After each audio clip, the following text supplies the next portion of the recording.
But in lesson 26, we're looking at different ways to write equations of lines. So our most famous is going to be our y equals mx plus b. So y equals mx plus b, that's going to be our slope-intercept form. Yesterday you were introduced, or Friday I should say, introduced into your standard form, ax plus by equals c. And today we're going to be looking at using point slope form, which is y minus y1 equals m times x minus x1. So at some point on lesson 26, if you have all three of those somewhere, that would be pretty handy so that you kind of have a spot where all three forms are listed there. And it'd be a good idea to put, this would be your slope intercept, this one is your standard, and then here we're going to use today the point slope form. So we are going to be writing equations from tables. So we're just given some information, x's and y's, and we're going to try to find an equation that represents the data given to us, because we may want to figure out, well, what if I had decided I want to put in a 60-hour week, or I want to put in a 100-hour week? I can then extend my table and I could figure out, well, 60 hours, how much am I getting paid there? Or if I worked 100 hours that week, how much am I going to be getting paid there? So we're going to find an equation to represent the hours and the amount earned in dollars here. And it's going to take 2 steps for us to do that. First thing that you're going to want to do is, when we're given data like this, is we're going to want to find the slope. So first, let's find that slope. And to find the slope, we're going to take the difference in our y's over the difference in our x's. And I'm going to choose just these first two in my table, those first two x's, those first two y's, because those are the smaller numbers. So I would find the difference in my y's, which is going to be 175 minus 245, over my x's, which is 20 minus 28. And I subtract my y's, 245 minus, 175 minus 245 is going to give me negative 70. 20 minus 28 is going to give me negative 8. I divide those two, I'm going to get $8.75. So when I'm starting to write an equation in slope-intercept form, the first thing I'm trying to find out is, well, what is the slope of this equation? And there I got it. So I took my y minus y over my x minus x, and I'm going to get negative 70 over negative 8. So another equation that you could write down would be that y2 minus y1 over x2 minus x1. That's how you can find your slope.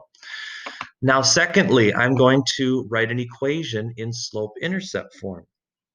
Now, before I can write this equation in slope-intercept form, I have to first write it in point-slope form. I'm just going to make a note here, PS. I'm going to put it in point-slope.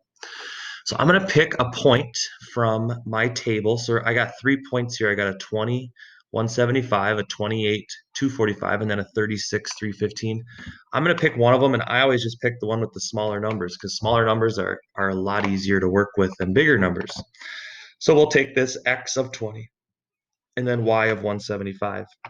So I'm going to take that y minus my y coordinate, which is 175, equals my slope, and then x minus my x coordinate, which is 20. So right now I'm in this form. I'm in this point slope form.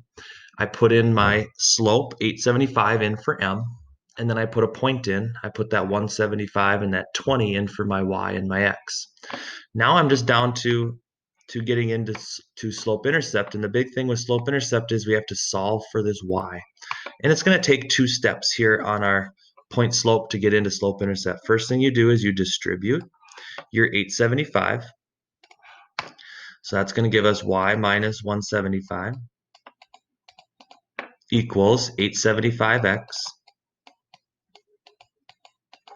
minus 175. So I'm just distributing that 875 to both sides, to both numbers in my parentheses. Then to get y alone, I'm going to undo a minus 175. I'll add 175, add 175, and I'm going to be left with y equals 8.75x plus 0, which I don't need that 0 there, but that just tells me my y-intercept is 0. And here my slope is $8.75.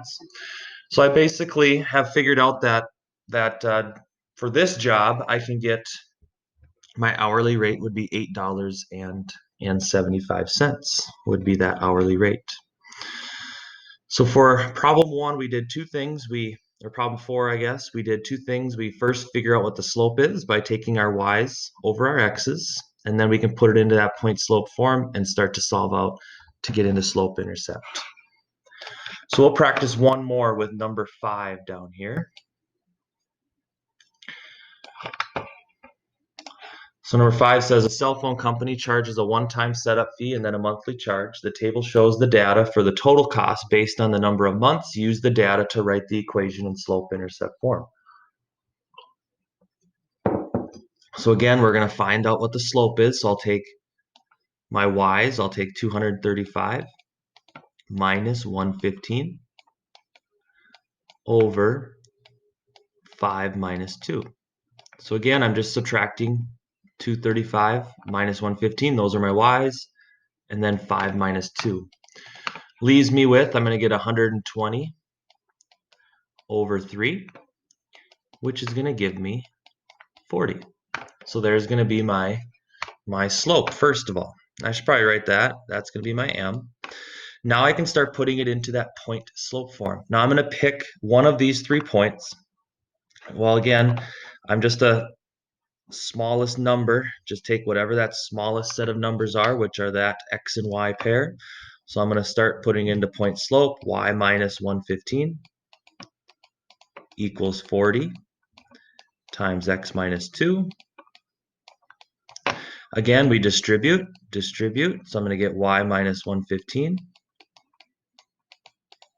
is equal to 40x minus 80.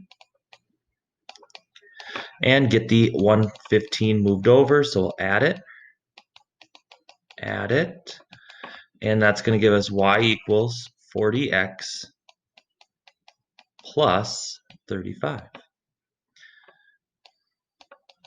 So there's going to be my final equation in that slope-intercept form. Now, a couple things about that equation. You've got your 40x, so that's your slope, that's your rate, that's how much you're paying per month. And then 35, usually a cell phone company is going to have some type of registration fee or setup fee. That's going to be that extra y-intercept, that $35. So that will complete the lesson notes for 26. I have this recorded, so it'll be posted to our class page here shortly. Then I will stick around to help clear up any questions with Delta Math. If you have any tests or if you have Delta Math assignments to complete,